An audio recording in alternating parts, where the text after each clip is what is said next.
Bismillahirrahmanirrahim. Assalamualaikum warahmatullahi wabarakatuh. Alhamdulillah pemirsa TVmu dimanapun Anda berada, kembali bersama kami dalam program catatan akhir pekan TVmu bersama saya Ihsan Marsha.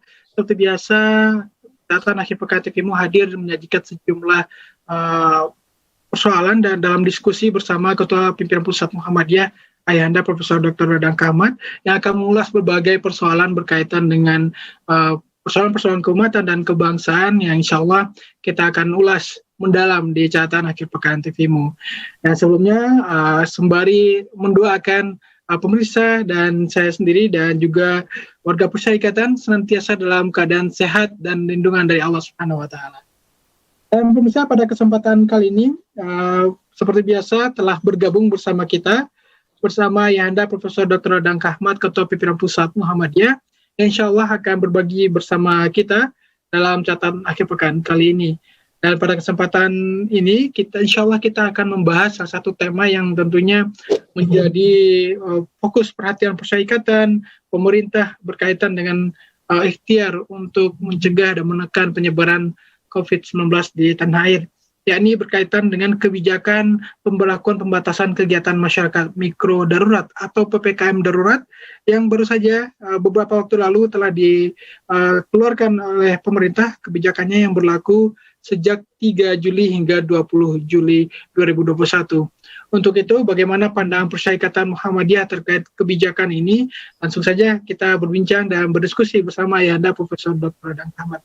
Nah, kita sapa Ayahanda. Assalamualaikum Ayahanda. Waalaikumsalam warahmatullahi wabarakatuh. Alhamdulillah Ayahanda, sehat selalu Ayahanda. Insya Allah Anda ya, doakan aja kakek-kakek ini yang selalu sehat. Insya Allah, kita kembali bersua secara virtual Ayahanda, belum masih di suasana pandemi sehingga saat ini, dan subhanallah pandeminya dalam beberapa waktu terakhir kian menanjak Ayahanda. Dan hingga pemerintah menetapkan kebijakan PPKM darurat. Mengawali perbincangan kita, Ayahanda, bagaimana pandangan dari Persyarikatan sendiri berkaitan dengan perkembangan kasus COVID-19 yang hingga saat ini yang kita tahu mengalami peningkatan yang cukup signifikan, terlebih dengan ada varian baru ini, Ayahanda. Iya, bismillahirrahmanirrahim. Assalamualaikum warahmatullahi wabarakatuh. Waalaikumsalam. Para pemirsa televisi Muhammadiyah yang saya hormati, kita berjumpa pula pada catatan akhir pekan. Ya, kita akan membahas berkenan dengan PPKM yang sudah diselenggarakan oleh pemerintah sejak mulai 3 Juli sampai 20 Juli. Muhammadiyah memandang bahwa PPKM ini perlu, bahkan kita sudah mengatakan agak terlambat ya. Tapi walaupun terlambat, kita tetap hargai ini usaha-usaha pemerintah untuk menekan lajunya penyebaran COVID-19 yang merupakan serangan kedua ini ya. Serangan kedua dari gelombang kedua dengan variasi yang bermacam-macam dari COVID itu sendiri. Ternyata COVID sudah bermutasi ribuan kali, dan yang sekarang datang dan yang paling berbahaya itu adalah varian Delta yang dari India. Tingkat penyebarannya sampai 90%, lebihnya ya dari COVID yang biasa, dan tingkat berbahayanya juga 60% lebih. Oleh karena itu kita prihatin dengan jumlah yang sangat banyak ya, dengan ada pernah rekor pada tanggal 7 Juli itu setinggi 34.000 sehari. Saya kira rekor ya. Dulu kan hanya 15, 14, sekarang sampai 34.000. Kita harapkan ini dengan cepat teratasi ya, pemerintah melaksanakan PPKM, walaupun kita sebetulnya Muhammadiyah inginnya PSBB. Pembatasan skala besar bukan skala mikro, yaitu di lockdownnya kota-kota dalam jangka waktu tertentu sehingga rakyat tersadarkan tentang hal ini.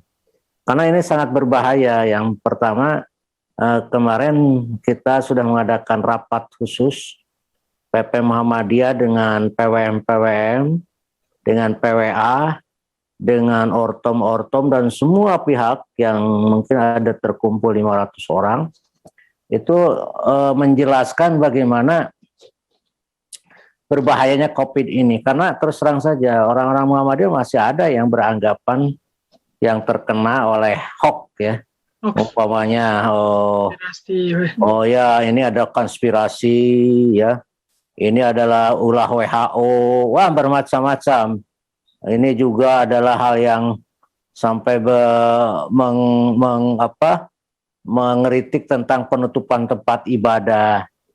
Maka kemarin ya itu pada tanggal 7 Juli pagi jam 8 PP Muhammadiyah mengumpulkan itu dan menjelaskan tentang realnya COVID ini, sehingga disebutkan jumlah yang korban sampai 2 juta lebih, terus juga yang meninggalkan Muhammadiyah juga banyak yang meninggal, dokternya dan lain sebagainya, terutama pemimpin-pemimpin Muhammadiyah juga banyak yang meninggal. Apakah itu masih disebut konfirmasi atau apakah itu masih disebut berita bohong ya? Saya kira ini perlu memang penjelasan pada sehingga rakyat tersadarkan. Karena hari ini itu walaupun PPKM jalan penuh terus tuh, berdesak-desak ya.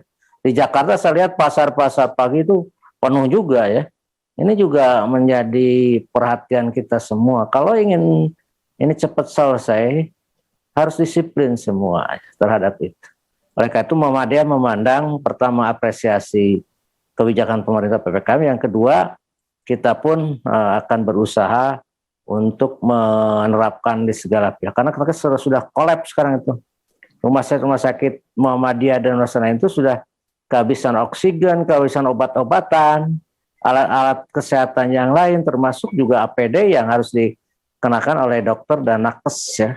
Sudah mulai tipis sehingga penggunaannya pun harus secara baik-baik. Gitu.